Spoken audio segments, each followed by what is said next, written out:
This meeting is being recorded.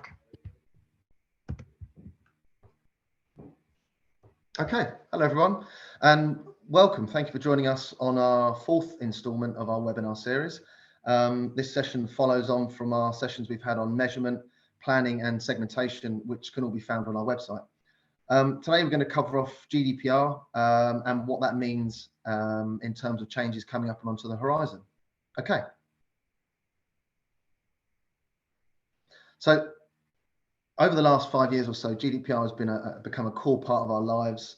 Businesses have had to adapt to make a series of changes to ensure that they meet the compliance standards, which I think we all agree has been for the better. I think the challenge that we've had is the lack of clarity that's been given, especially because GDPR is a directive, and that has been interpreted in a number of different ways, and we've seen clients behave and change what they do quite significantly, and not necessarily for the better. Then more recently, with the government's latest announcement around the data reform bill and a new data direction, we could be faced with a similar situation and left wondering what that means for us all. So to help with that, we thought we would have a bit of a discussion with David Mason, the Information and Fundraising Compliance Manager over at the Salvation Army, to understand a little bit more about their approach to GDPR and what that means. And then we'll hear from our very own Andy Bridges, the Head of Data Governance here at Red Group, who'll take us through some of his key thoughts and things that should be made aware of with any changes that come into play moving forward, and then finish off with a little bit of a Q&A later on. Okay. So just in terms of housekeeping, please get involved and make it as interactive as possible by sharing and tweeting and using the appropriate hashtag. If you do have any technical issues, drop it into the chat box and one of the team here will be able to help come back to you as quickly as possible. And as I say, if you have any questions, drop them into the Q&A box. We'll pick them up and we'll try and address as many of those as we can at the end with myself, Andy and David. As you may have noticed, the recording of this session will be recorded, and you will also see a quick survey pop up during the webinar. So please help us out and fill out that information as possible. Okay. But before we get going, I just wanted to make a special announcement. As of this morning, we're delighted to announce that Red Group has been acquired by Sagacity Solutions. Much like Red Group, Sagacity are a data analytics company, but focus on credit, risk, and value optimization. So the proposition combined with Red Group is one that we think is very unique and incredibly exciting. So I'm sure you'll hear a lot more from the Red Group team about that acquisition in due course. Okay. So I thought I would introduce David. We've been working with David for a while, and as I say, David is the Information and Fundraising Compliance Manager over at the Salvation Army. Hi, David. Hi. I'm very well, thank you, mate. How are you? Yeah, good, thank you. I thought we would just kick us off. Can you just talk to us about your role at Salvation Army? I'm sure we've all heard of Salvation Army. They're a much loved charity brand, but if you could just give us a bit of background about what you do and what the charity's up to at the moment. Yeah, well, the Salvation Army's been around, for a very long time, over 150 years. Founded in the East End of London back in 1865. Primarily, it's a church, but it's also a registered charity and a social trust. And we're here to provide, practical help and support within communities across the UK and Ireland. We do that mainly through frontline services in areas such as homelessness, but also, support for older people, quite a lot of direct community action. So this year, quite a lot of work around debt advice and unemployment, for example. There's also a huge operation to help and support victims of modern slavery, which is kind of little known about, but is long established as well. We've got a contract with the government for that. So there's loads going on. And as you can imagine, that creates an awful lot for us in terms of data protection compliance. And until quite recently, that really was the job of the data protection officer. We had kind of data protection champions embedded around the organisation, but there was only kind of sort of limited dedicated resource to it. So I think GDPR made a sit up really and just kind of have a look at what was going on. My role was created in the aftermath of the introduction of the GDPR in 2018, really to help deal with the volume of workload which we've got on an ongoing basis, but also to kind of act as a direct point of contact for teams to advise them on how to best, achieve compliance in terms of data protection. The focus of my role is really with our kind of charitable activities. So big focus on fundraising. They do most of our kind of outbound communications really. And I'm looking at accountability. So I'm working with people to help them assess risks through data protection impact assessments, legitimate interest assessments, and so on and so forth. So, plenty to do and a sort of a constantly evolving workload, really. Yeah, absolutely. So can you just talk us through some of the impact that GDPR had on Salvation Army? You mentioned a number of different processes and procedures you've had to put in place, but if you can give us a bit of an overview, that'd be great. Yeah, well, if you remember, GDPR, I think, actually made it onto the books in 2016, but there was a 2-year grace period before it was enforced, which was good news really, because it allowed us to kind of have a look around and work out what we were doing as a business. So we were able to kind of go in and audit all of these different component parts of the business, just to assess their readiness to the general data protection regulation. We also knew, what the GDPR contained in advance, which was also quite helpful. And I suppose is in juxtaposition to the new proposals which are in front of us, where there's kind of a paucity of information really. So we knew what we had to look at, what we were testing against. We were able to go in and kind of work with business teams to identify risk, to kind of where risk was identified, to put mitigation plans in place. So lots of work, was created to get ready. Much of it was actually centered around the first principle of data protection, lawfulness, fairness, but especially transparency. We found that, we had quite a lot of privacy notices which probably weren't fit for GDPR. So there's quite a lot of work around that. Obviously, the internal business processes, we started reviewing those, especially ones around kind of data handling and retention and so on and so forth. And some of that work, frankly, is ongoing and always will be. Training was another big consideration as well. So we were able to kind of, use those 2 years to kind of put a sort of a midterm, was it a strategy? It's more kind of like a sort of a tactical response to what was coming. But it was clear that in terms of accountability, making different teams accountable for what they were doing in terms of data protection in relation to making sure we were adhering to the principles of GDPR, it was too much work for one person. However many kind of data protection champions were scattered around the organisation. So my role was created really to help with that, so that we had more kind of advice on the ground really.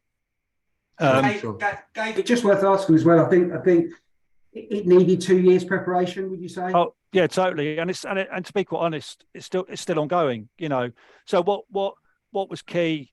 A key component part of GDPR obviously is privacy by design. So in other words, making sure that any new projects you initiate, any new activity where you're processing personal data, you're thinking about the privacy and data protection aspects of the project from the beginning. So you're assessing and mitigating risk from the beginning, auditing data and so on. We're still doing that, and we're still trying to embed the process in some areas. And like I said, the work on kind of refining those internal processes and procedures is ongoing and always will be, because, as I described at the top, we're handling a lot of personal data on a daily basis. And we've got 5,000 staff working across the territory. So it's ongoing really. And what GDPR was good at doing though was kind of highlighting areas of our business, and I think this chimes across many businesses and other people I've spoken to, looking at things like deletion of data. Everyone knew that they shouldn't keep data beyond its use. I mean, that wasn't new with GDPR, but what GDPR did, I think, was kind of brought issues like that into focus. So we've got really good retention schedules in place now. And we're working at kind of embedding those and making sure that people are adhering to them. Easier said than done though, because obviously people don't like deleting data. Once it's gone, it's gone. No, but I think it's worth adding that the buzzword a few years back was big data. And that's completely shifted with the GDPR coming in. That big data isn't everything, and big data can cause you problems. Yeah. I.e., you've got it, but you're not using it. Yeah. It's a vulnerability, isn't it? And what's it got contained in it? So I've done a bit of work recently looking at something with some huge big data, some huge data sets attached to, and it turns out there's quite a lot of special category data in there. So we've had to put in some controls quite quickly around how we process that data. But that only became apparent once we kind of started doing the assessments on it. It wasn't really made clear to us in the beginning. So yeah, absolutely. So you mentioned a number of processes you've installed, even training to make sure everyone's got a consistent understanding of everything. When I think about GDPR and some of the risks around that, and certainly around like ICO enforcement notices and fines, the majority of those have been around data breaches. Have you found the measures you put in place to be, I guess, secure and compliant have hindered your ability to engage with supporters? No, I'd say not. They haven't really hindered. I mean, information security, it forms part of the data protection impact assessment template, which the ICO publish, and it's something we look at. So it's a key principle of the GDPR, and it forms part of our assessment. We've got an information security team in our IT department who will look at any kind of proposal and do all the necessary information security checks which are needed. So there's an additional step process in there. If we're working in the right way, if it's a kind of a privacy by design approach, then it isn't really a hindrance. It can become a bit of hindrance if we're trying to work reactively, so kind of get assessments done almost retrospectively. Sometimes with the best will in the world, people need to kind of exploit opportunities which come their way quite quickly, and so they want to onboard third-party providers, for example. And so we'll be doing data protection impact assessments, which will include infosec checks, at the last minute, really, which is far from ideal. So you can get some slight hindrance, but really in terms of our drive to kind of engage with supporters, not really.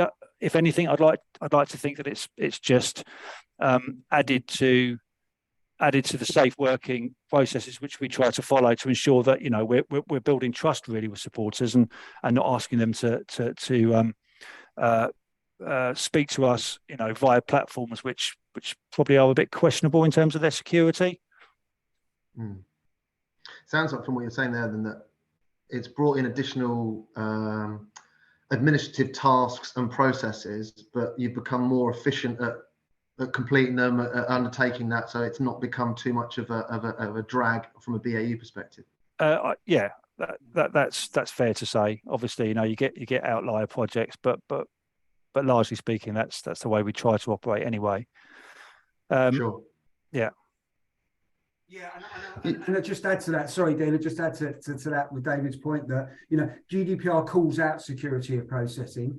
But that shouldn't be a hindrance. It should be part of the process. And I think it's more key when information is being transferred between organisations rather than consumer and organisation. Yeah, absolutely. Okay. David, you mentioned about assessments. Now that there's more, I guess, awareness from consumers about how brands manage and use their data, has that changed your stance on the balancing act between the rights of both the individual and the business, or the objectives of the business? Well, I mean, the thing which was kind of quite strange. Was strange at the time, but even stranger looking back to sort of 2017 and 2018 is the huge amount of traction which GDPR got. I mean, it's kind of a bit of a mainstream media event. And so I think that was fundamental in kind of, raising awareness as you speak. There is high consumer awareness, I think, around kind of data protection, some misinformation, but broadly speaking, I think people understand that they have certain rights under the GDPR. And really, we see that as a good thing, to be quite honest. It means, we're more likely to be held accountable by individual data subjects. And it means that we need to be ready to answer any questions which come from them about how we process their data. And if anybody wants to invoke one of their rights, then obviously we have a duty to respond to that. So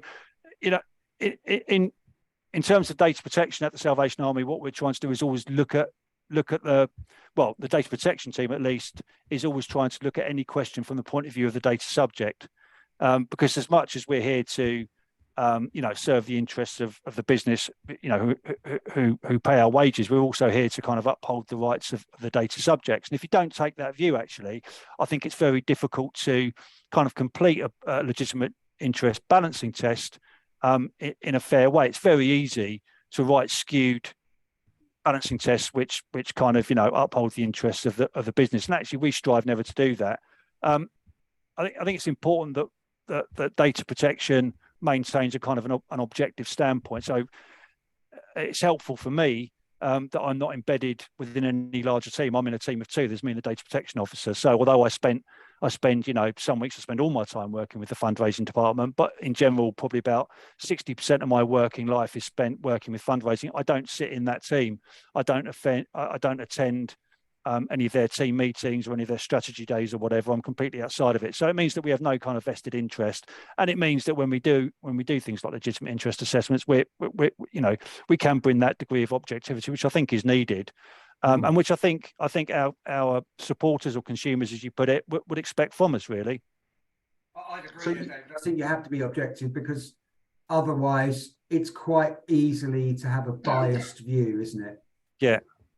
It's very easy to slip into that, and I work with some great fundraisers who are really dedicated, and they want to do the right thing by supporters, but they, and things are changing for them because there's so many different platforms they can use these days and so many different opportunities opening up across social media and the like, that they just want to get going with stuff, and I totally get that. But we always have to bear in mind that what we want to do might not be the right thing to do, not just in terms of the letter of the regulation and the law, but in terms of the spirit of it and how our donors would expect us to kind of interpret the regulations. One thing we did do is we tested. There's quite a lot of assumptions in all of our legitimate interest assessments, obviously, but the ones which predated GDPR. We went back and we kind of tested the validity of those assumptions. And whilst most of them stood up, some of them I think were a bit borderline, especially in the context of 2018, because you have to remember there was a lot of media coverage around GDPR and what was happening and the changes which were coming. There was that heightened awareness within the mainstream media. So there was this perception that some activities were probably a bit risky, although they weren't in any way unlawful. Probably not that they would be the type of thing we wouldn't necessarily want to be seen to be doing. So that meant for a while, at least, that we kind of concentrated on, speaking to known donors, known supporters, and we're less proactive, I think, in terms of acquisition activities. You mentioned there earlier on the build up to GDPR and kind of that testing period of getting things right. One of the questions that we've had from one of our attendees was around the measures taken during that 2-year period in the build up to GDPR. Was there anything that you did that subsequently kind of on reflection proved to be a bit strong-armed compared to what was actually needed? Well, for sure. I mean, I think what we did is, so I mentioned previously that we kind of looked at all our data collection points, many of which are offline here, actually continue to be, but all of our online ones as well. And I think we decided that we had to go belt and braces on our kind of privacy notices. And they became quite, I think, legalistic. I think they contained far too much information. So I mentioned at the beginning that we were a registered charity, but also a social trust. So all of that was kind of mentioned in the privacy notices, which was the right thing to do. But I think actually from a user point of view, it didn't really mean an awful lot to people. It was just more words. So we ended up with just too much information. And I get why we did that, because we were advised to do it. So we got a legal services unit here advising us, and we took external advice, and we were tapped into networks and so on and so forth. But I think we went probably a little bit too far. At one point, whenever we engaged with a new donor offline, so if somebody called us up on the telephone, we would send them kind of 3 pages of privacy statements in the post. And we were doing that for a couple of years because we thought it was the right thing to do. But we never had any response from that. Nobody ever sort of challenged us on it. No one said, thank you for sending me 3 pages of legalistic small print. So we kind of stuck. We rolled back from that. We realised or I realised that it was kind of a little bit too much. So we kind of started undoing that. And our online privacy statement, actually, there was a bit too much information in that. And the way it was written in places was just a bit too jargonistic. So we've tried to change it. We've tried to be a bit more user friendly. Actually, we tried to be more transparent in a way which I think is, and our DPO thinks and colleagues here think is kind of a better way of communicating with people. But I think we weren't the only ones guilty of that. I think people, for want of a better phrase, kind of freaked out a bit. They worried about what was coming, although a lot of what was in the GDPR was carrying over from the previous Data Protection Act. I think there was a concern, especially with the kind of media attention at the time, that we were going to start getting called out on stuff. And so the belt and braces approach made an awful lot of sense. But actually, that reality didn't bear that out. And I think that became quite clear within about 6 months, really. Yeah. You just touched on there advice and counsel. During that process, where did you get your advice from? Did you seek any third-party advice? Yeah, so I mean, like I say, we've got legal counsel, we've got internal legal counsel, which is great. So we're able to speak to them, and obviously they're speaking to their advisors in turn. So, we were interpreting the laws in advance and kind of getting a legalistic view. Obviously, we've got a data protection officer here, so that was great as well. And the ICO did a pretty good job, I think, in the lead up to GDPR. I mean, they were publishing guidance all the time, and in fact, I came across a box of print-offs of guidance they'd done around privacy notices and DPIAs and so on and so forth. From that period, which are now probably still available online, but are a little bit kind of out of date. But they did lots of stuff. So we were looking at the ICO website the whole entire time, and of course, one thing to say about the charity sector, the sector I work in, is that it's really well networked, and there's a lot of people, a lot of seasoned data protection specialists in the charity sector, probably a bit gnarled and long in the tooth, but they're always switched on. They're always in business. They're always happy to kind of take questions. So there was safety in numbers as well, which was pretty good. But obviously, everybody needs to work it out for themselves. Sure. Just jumping back to something you raised earlier on in terms of the data impact assessments and lawful basis of processing. Yeah. Can you just talk us through some of the considerations you had when you went through that process? Well, so data protection impact assessments, that's something which I've come into the organisation, and I've been asked to kind of undertake them where necessary, and we're undertaking them, in two instances really.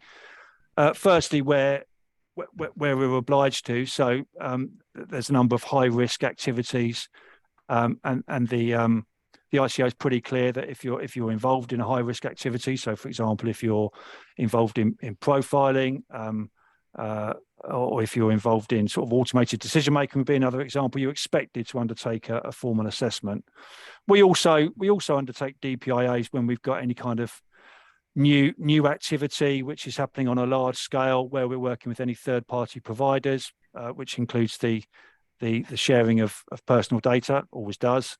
And we also undertake them as a means of kind of understanding what's going on. So quite often, it isn't immediately apparent what the data protection angle is on a given project, especially in relation to fundraising. So we might do a DPIA just to kind of understand what's going on.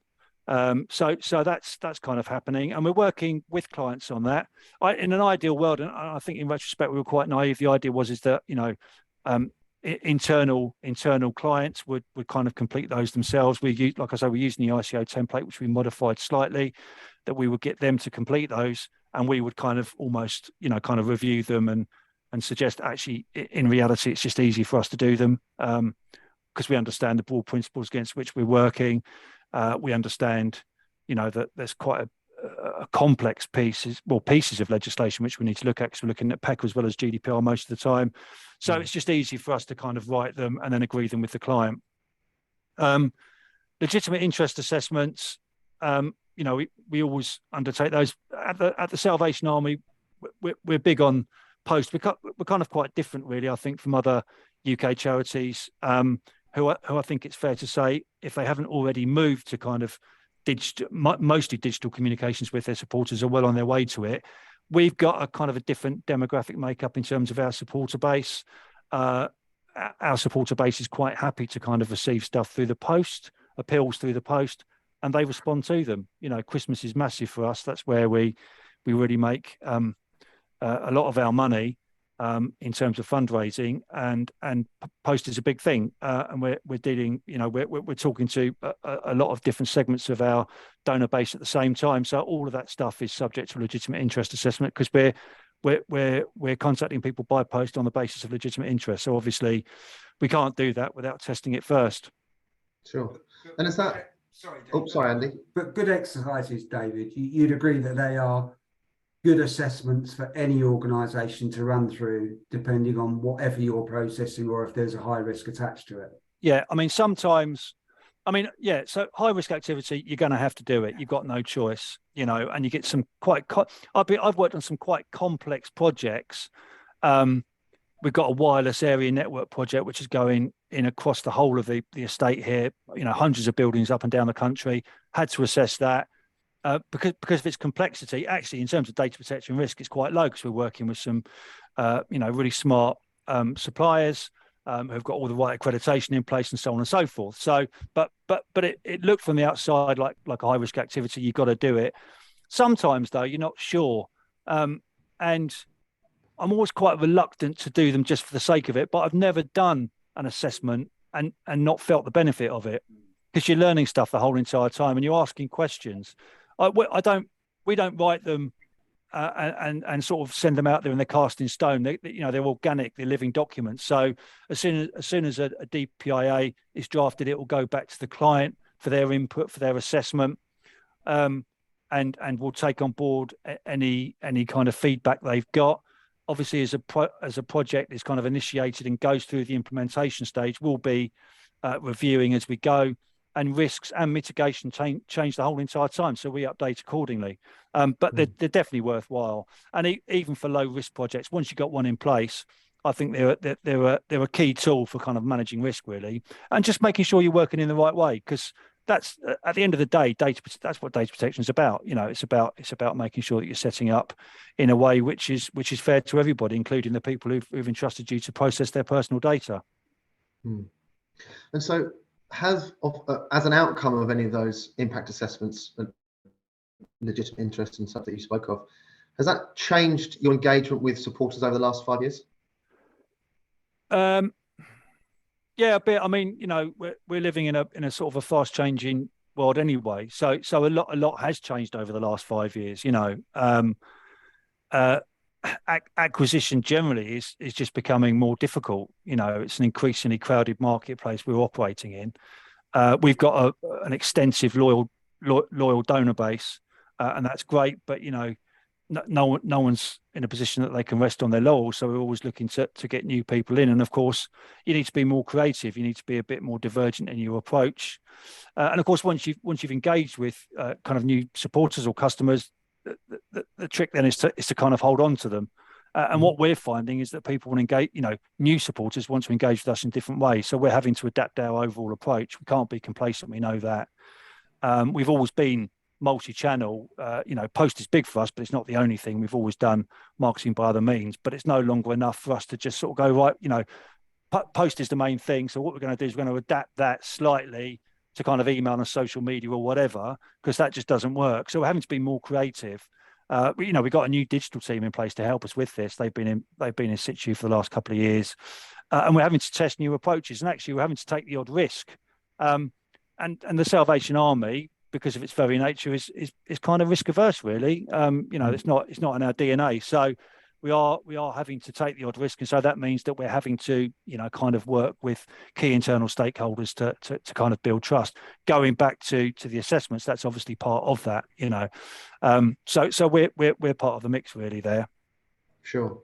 You mentioned earlier on the importance of direct mail, especially given the demographic of your supporter base, and the challenges from an acquisition point of view. Has the charity's view on third-party data and cold acquisition from a direct mail point of view changed in any way over the last few years? Yeah, well, I mean, so I sort of alluded to it earlier, but we drew back from kind of utilising third-party data, for 2018 actually, for the Christmas campaign in 2018, because GDPR gave us pause for thought. Essentially, we understood that we could still do it.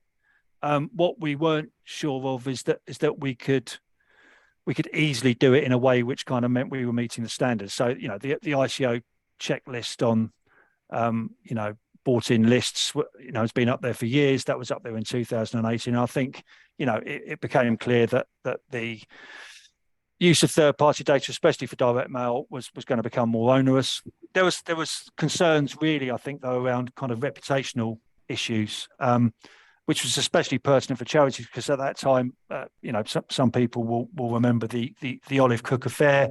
There was quite a lot of media coverage there where somebody had been the victim of some quite serious spamming, really, by charities, and it was quite a tragic affair. So that was kind of that was still raw.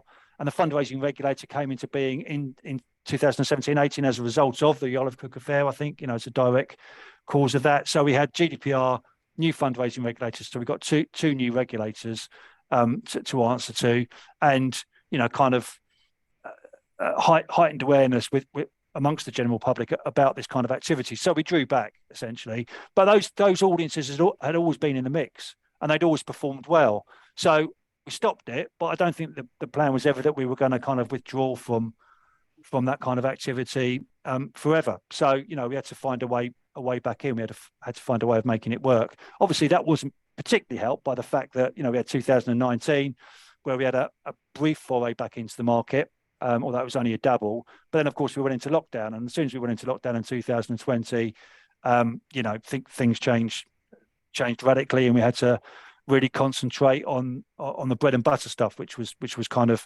speaking to our known donor base. So, we've kind of circled back to it, but we're only just getting back to it now. Sure. And what considerations have you had in terms of sourcing that data and approaching that? Well, so the whole question of public perception is still high on our minds. All activities have to go up through directors to board, have to be signed off. Public perception is on our risk register for fundraising, and obviously we're committed to fundraising in the right way. So if we're going to do this, we need to make sure that we're sourcing data from a reputable seller. Gone are the days when you could just kind of Google it and kind of just search for the cheapest seller. Really, key to us is being able to find somebody who's taken care over kind of collating data sets for resale and who can prove provenance. For us, it's about engaging with somebody who knows what they're doing, and then being able to easily undertake due diligence. And it's about creating audit trails. It's no good buying the data, sort of going, yeah, provenance is good on that one, we're happy. We need to prove that we've kind of checked it. So we're using some cold lists for our upcoming Christmas campaign. I've kind of reviewed privacy notices attached to data sets. We've made sure that the lists only include data where the subjects have been told that their details will be shared with organisations like us and for the purposes of marketing. So all of those checks have been done. And then the other thing we'll do is we'll make sure that we sort of validate that approach internally. So it's not just me sitting there sort of going, yeah, that's all fine, populating a spreadsheet and then, rubber stamping it. The client and our data team will also look at it. So it's going through kind of 3 or 4 checks, but finding the right data in the first place is key to that. You can't undertake your due diligence really if the data you're looking at isn't up to snuff, frankly. So pretty key. And that's done full circle as well, David, isn't it? Of the sort of days under the Data Protection Act, where that was almost a tick box at the end of the exercise. That's really gone full circle, that if you can't get the provenance and the governance and the audit trails, and that's not available or can't be proved, then most projects just won't move forward. Yeah, absolutely. And when we were looking at the data which was made available to us for this Christmas, I mean, I wasn't I was quite sniffy about it. So, I was taking stuff out if I wasn't sure, because we didn't have to chase volume, to be quite honest. So it was quite a nice position to be in. So we were able to discount stuff we weren't sure about in the first place, which meant we were able to hone it from there. And that obviously gives you a certain amount of confidence, actually.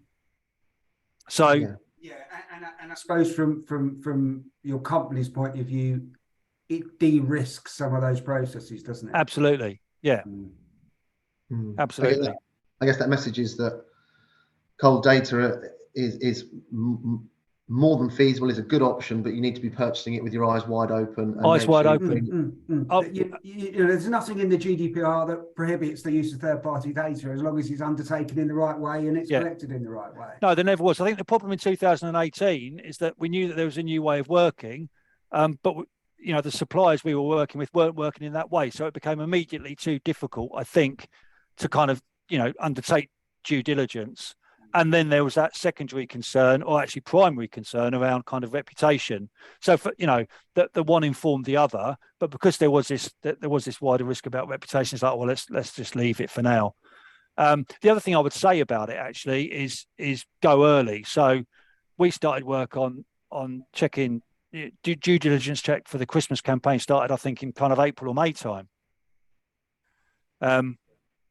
Because you do need time to do it. If you're working at scale, obviously, if you've got a smaller campaign, it's not such an issue. But I think we're talking hundreds of thousands of records, so if not millions, actually, are being checked in the first instance. So you can't undertake work at that scale, diligence on that scale, a month in advance, and expect to do all the other stuff. Yeah, totally agree.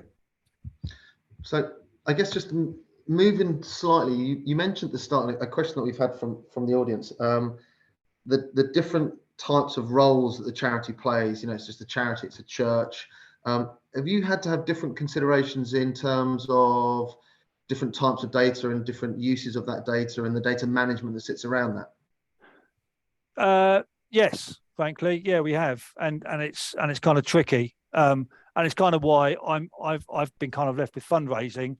Or been asked to kind of deal with fundraising, and my line manager, the DPO, is looking at supporting other areas of the business, which have their own considerations. We've got we have a privacy position, a general privacy position, which is laid out like all organisations in our main privacy policy, and everything kind of comes off that. But we do have different governing processes in place for different areas of the business. And so, some of the databases we run, and we've got more than one database. So we've got a big fundraising marketing database, which has got a lot of records on it. But we've also got another database which is kind of looking at it's more case management database really, but it's got a lot of personal data on it, and that's used in different guises by our homelessness services unit and by our older people services unit, and the modern slavery unit have got a view of that as well. So different processes in place for all of those, and some of those need to be signed off by suppliers. In some instances, we're a data processor for the government in relation to some of our contracts, so slightly different obligations there. So they all need to be looked at, checked off, and everything needs to be assessed, obviously. And some of those assessments are happening on an ongoing basis, really. Sure. And just another question that we've had from the group in terms of, you mentioned the sign-off process and approval. What level of authority do you have to make some of those changes that you're talking about in terms of practice and procedure, or is that a sort of decision by committee? Well, we're really set up, to act in an advisory role. So what we're doing is we're working with client teams to inform their sign-off process. So when it comes to business process and procedure, we will take a view of it. We will only ever look at risk or process or procedure from a data protection point of view, and we will feed back accordingly. And usually we would like to kind of work with the client to ensure that our advice is adopted. Sometimes what we're doing is we're pointing out risk in relation to the regulations. And it might be that somebody decides that they're happy to kind of proceed, even though we think we think there's a bit of a risk there, they're happy to shoulder that and proceed on that basis. We've obviously, the good thing about DPIAs and legitimate interest assessments is they obviously constitute your audit trail. So if there was ever a complaint to one of the regulators and they came knocking, you've kind of got your audit trail there, and you can essentially show your workings out. So we try not to, position ourselves as the yes no team. We don't want to be seen as a blocker. And we don't really want to be seen as part of the formal sign-off process. There are red lines, though, sometimes, and sometimes we have to say, look, this is a bit of a no-no. But there's processes in place for escalating that, so that will kind of go up to the board for their consideration. Again, it wouldn't be us saying no; it would be us advising a particular team not to undertake an activity. I have to say though, we don't really ever come across that. Usually, if we flag a risk and it's pretty high level, teams are more than happy to kind of work with us on that. Sure. Okay. Thanks, David. I could spend all afternoon chatting away to you about stuff. Andy, I wonder if you can. You've had the pleasure of reviewing the new data reform bill and pull out some key elements that you think are of relevance that we should be most aware of. Are you able to kind of take us through some of those, please? Yeah, I'm going to take you through them. I'll share some slides now, and we'll just take you through those. It's not going to be death by PowerPoint, don't worry. The sort of 4 or 5 key points that I've decided to pull out of the bill. I'm not sure if anybody's had the chance to review the document. 146 pages split between 5 different chapters. So ranging really from innovation and removing barriers around data protection, and really trying to sort of boost trade and a sort of more protection really for consumers, but in the same vein, not stifling businesses. So it is a change to GDPR. It's being driven by the DCMS. So that's who've driven it. It's out there. It's a bill. It will come into play. I can't tell you when. Not like the GDPR when we had a definitive date that it would come into play, and everybody worked to that, as David alluded to earlier. That we were 2 years out. We had a transition window. People could get prepared. Whether 2 years was enough, and more of a journey that many people are still on. But essentially, there are some key snippets that I wanted to sort of explain to people today. As said, it's not all of the key snippets. There's lots more in there, but I think these key snippets are really focused on our industry at the moment. So it's worth just hearing these out, and obviously we can discuss those in the Q&A session at the end. As said, nobody really knows where the bill is at the moment. So there was a consultation period this year that many organisations fed back on. There was due to be a second reading in early September of the bill, but obviously quite a lot happened at the start of September. And obviously the UK government have got quite a lot of other important things to look out for at the moment, with the cost of living and vulnerability and really the sort of state of the economy. So that's where we are. It's really finger in the air of when the bill will come out. The Conservative Party are pushing hard for this bill. And obviously I'll talk a little bit about the GDPR at the end of the process and what might happen to that. So the first sort of key snippet I wanted to pull out was data protection officers. So essentially the requirement to employ a data protection officer goes away. That was something that was mentioned in the bill. Whether you agree with that or not, it's something that's being proposed. My review on that really is that I think data protection officers have been, have given significant skill and advice to companies, and replacing a data protection officer with a senior senior person responsible for data protection doesn't essentially work. You know, we are a certain breed of people, data protection and compliance people, and we know our regulation. And I think that's quite key for many organisations to have a data protection officer in place who knows the regulations you have to deal with. So that's something to think about. Records of processing activities and balancing assessments that we've just been talking about essentially are going to be replaced by a privacy management program. Now, privacy management programs really are accountability, governance, policy, auditing, internal training, assessments that we've been talking about. So really, if you're doing any of those already and you're aligning to the GDPR and you're going through all those processes, then you know a privacy management program might be a different form of how all those documents come together, but it certainly shouldn't mean you have to write or create a program. So if you're aligning already, you should really be all right. But it is just worth mentioning that all of those assessments and accountability and governance and the policies you've got in place and training and awareness will sit under something called a privacy management program, or that's the suggestion moving forward.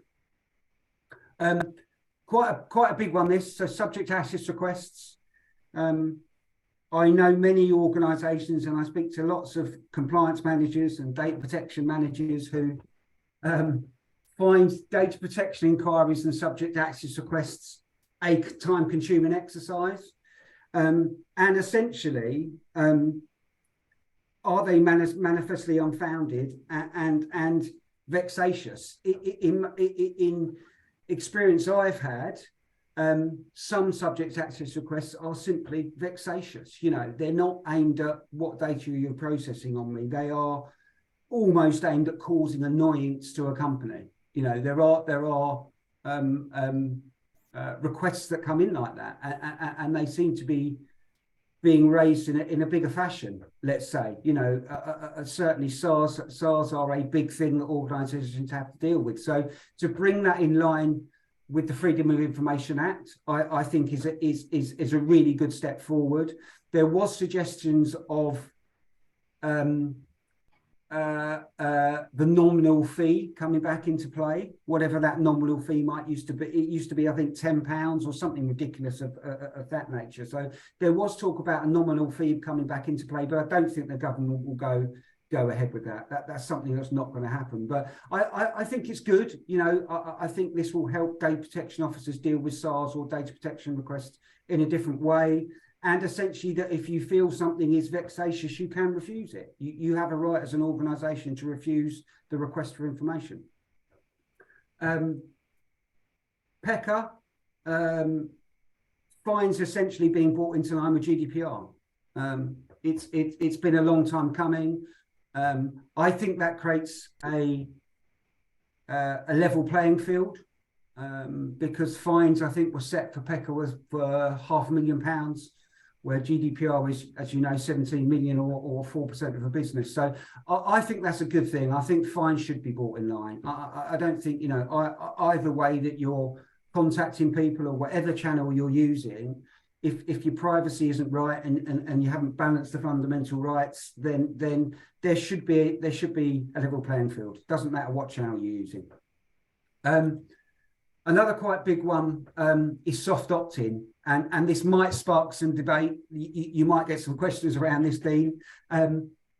Soft opt-in has always been available. You know, it's always been available for organisations, soft opt-in, but it is a quite hard process to manage. You know, we've talked about provenance. You really have to be able to prove the provenance if you're going to use soft opt-in. So soft opt-in is all about if someone has bought a product or service from you in the past, potentially you can contact them again, but that has to be balanced, and it has to be balanced of how you've interacted with that consumer or customer and what they've bought from you. And I think it's quite key to add in as not to combine service and marketing messages. And I think probably in the press recently, you've seen some organisations being ticked off around that, really, of using service and marketing together.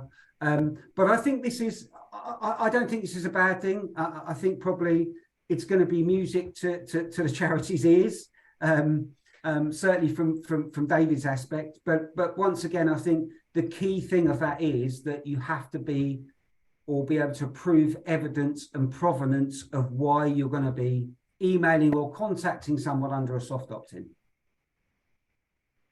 And then the reform of the ICO office. I mean, I think this is quite a big one. Again, I know we've alluded to the ICO, and many people have different views on how the ICO have acted previously. I think they've sometimes come out in bad light. You know, we've alluded to the information that they output around GDPR, and they're still outputting, has got substantially better. I think certainly since GDPR, it's got substantially better. But the reform of the ICO office is really is tackling high risk data processing activities against organisations, rather than a slap on the wrist if they've done it wrong. You know, and I think that's probably, for most compliance or data protection officers' view, is you only really get into dialogue with the ICO if you've done something wrong. But let's spin that around a little bit, and I think it's the right approach of actually helping and holding the hands of organisations so they can get it right, rather than just telling them off when they got it wrong. And I think that's a really pragmatic approach. And what they're also trying to do is make sure consumers can speak to a company to try and resolve their data protection complaint, rather than it going to the ICO. Before you know it, an organisation receives a letter from the ICO, doesn't really understand the processing that's going on. It's actually such a better approach and a more pragmatic approach that actually you can speak to your customer and say, this is what's happened. You know, you can sort it out between yourselves rather than getting the ICO involved. And the ICO doesn't need to get involved in 9 out of 10 cases. It's a waste of time and resource for them as well. So there's some key snippets. I wanted to just bring this up just to sort of show you the current landscape of rules and regulations. So essentially, probably this is what myself and David have to deal with, and most data protection officers and compliance managers on a day-to-day basis. When people say to me, you know, where do you look? Where do you have to look? What do you have to check? Can we do this? Can't we do this? That at the moment is the current landscape of rules and regulations. Now, I don't know how that's going to change or when it's going to change, but certainly it will change. Whether it will be in the next 12 months, 18 months, we'll have to wait and see. And we'll have to wait and see how the Conservative government transform this bill and it gets pushed out across the market. And then I think my next 2 key messages really are, if you already comply with GDPR and you're following the rules and regulations, and you're writing your balancing tests, and you're following the principles, and you've got some accountability, and you've got some governance processes, it should be minimal. It really should be minimal. But it is well worth grabbing a copy of the Data Reform Bill when you've got some spare time and having a proper read through it. It is really worth understanding it, as we did with the GDPR 2 years out from when it was implemented, to get your head around it and how those changes, if those changes, are going to be applied in your organisation. So my final message really is, at the moment, keep calm and carry on. If you're already aligning, you should be all right, but it is well worth downloading a copy of that consultation document, having a look at it, and just understanding it a bit better. Sure. Thanks, Andy. So are you telling us that GDPR is going to be abolished or replaced with the Data Reform Bill?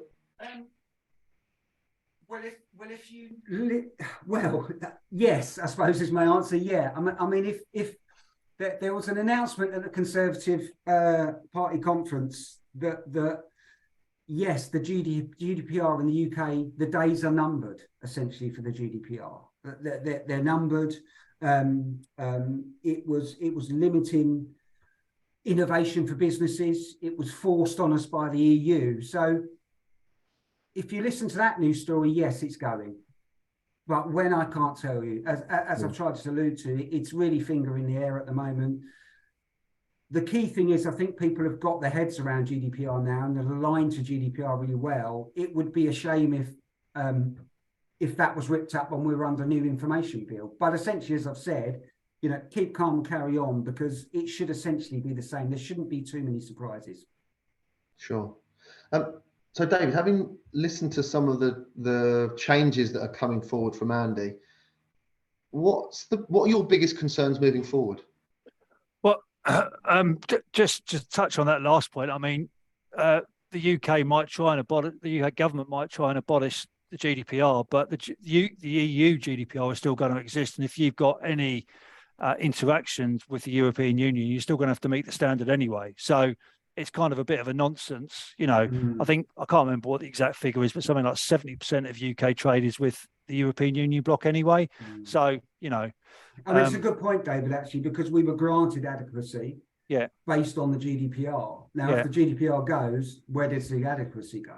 And that's a key point, isn't it? And a concern for many UK organisations dealing in Europe. And it's confusing. So, and I think the idea, so politically speaking, the idea is that, GDPR there's too much red tape, wants to simplify it, make it easier for businesses to, kind of be dynamic and use data to kind of drive their businesses forward. That's fine on the one hand. But, the proposal to kind of rip up GDPR means you're going to have to run parallel systems anyway, which, sort of would end up creating a different type of bureaucracy, I would have thought. So, I don't see that it's got that much legs in a sense. I think, a shake-up is good. I mean, one thing which is probably needed is, Andy, your last slide, we had all of those different, get PECR, get the GDPR and get the Data Protection Act 2018 all in one document. That would make sense. So we're all looking at one thing. We've been waiting for the e-privacy update from Europe. I mean, that e-privacy came out in 2003, I think, and we've been waiting for an update since about 2004. I think it was meant to align with the GDPR, wasn't it, at one stage? But we haven't heard of it since. And I'd just like to add, David, I agree with you, because I think the whole part of GDPR really was to bring 28, I think, different sets of data protection regulations into one. Across Europe. And obviously Brexit happened, but now it's almost being dismantled to a point where it's causing more pain for people than it actually should have done. And uncertainty as well. I mean, and the other thing to say is that the EU GDPR, I'm not here to champion the EU GDPR, but it's obviously used as it's viewed as a bit of a the global standard in terms of data protection. So if you look at the new EU-US agreement, which is coming into place, that's working against the EU standard. I think I can't remember where it was, but Brazil maybe has put in a new data protection regime based largely on the principles of GDPR. So there is room for change. There's definitely some opportunity in that new bill, going back to your question, Dean. And some of it, I think, is, from our point of view as a charity based in the UK, is really exciting. Like, we want to get on with the soft opt-in. That looks really good for us. But we just need a bit more clarity. And I think that, we said it earlier, in 2000, we knew what we were working towards in 2018 because it was published. It was a big document. A lot of time was spent by a lot of people interpreting that. Lots of checklists, lots of guidance. Now, we've just got kind of, vague insinuations as to what might be coming. And you look at those, and you look at the PMP. So if somebody's already working to the standard, and everyone should be working to the standard, right? If you've got a DPO in place, you've got a record of processing activity, you're doing DPO. Why would you move away from that? You're not going to downgrade, are you? It doesn't really make any sense. So I think this is probably designed to appeal to maybe smaller businesses or people who are trying to catch up. Makes sense in those kind of contexts. But for a lot of people, I don't think it's going to change much in reality. Is there many more update on transferring data and engaging with non-EU territories? Well, so I mean that's one reason, right? So one reason you want adequacy to stay is it's quite difficult now. There's a lot of bureaucracy involved in putting the right safeguards in place to ensure that you can transfer data outside of the European Union or to countries without adequacy. Most commonly, we're transferring data to North America, to the United States and Canada. and we need to make sure that we've got standard contractual clauses in there, but the EU standard contractual clauses no longer apply in the UK post Brexit. So there's an ICO addendum which needs to be agreed as part of contracting. Safeguards need to be outlined and agreed. If you can't agree it that way, there's an international data transfer arrangement, and essentially that is quite difficult, and it has to be done with every new and from last month, I think it was, every existing supplier. You need to kind of transition them over to the new standard. So it's difficult. The European Union and the United States are putting a new privacy shield type arrangement in place. Whether that makes it into force or not, I don't know, but it's not going to apply to the UK because we're not in the European Union. Yeah. So we're going to have to work it out for ourselves. Chaps, just as I said earlier on, I'm sure that we could continue talking about that all day long, but we're going to have to call it a day there as we run out of time. Thank you both very much. David, thanks very much for giving your time. Really interesting talking to you. Thank you for anybody that asked any questions. If we haven't managed to answer them, we will come back to you shortly. If you want to get in touch with us, if you have any more questions, then please do so. Please share and engage, as I said at the start, and the recording for this session should be online and available with all the other sessions as of tomorrow. So thanks everyone for coming. Thank you for joining us. Thank you to our speakers, and we'll see you all soon.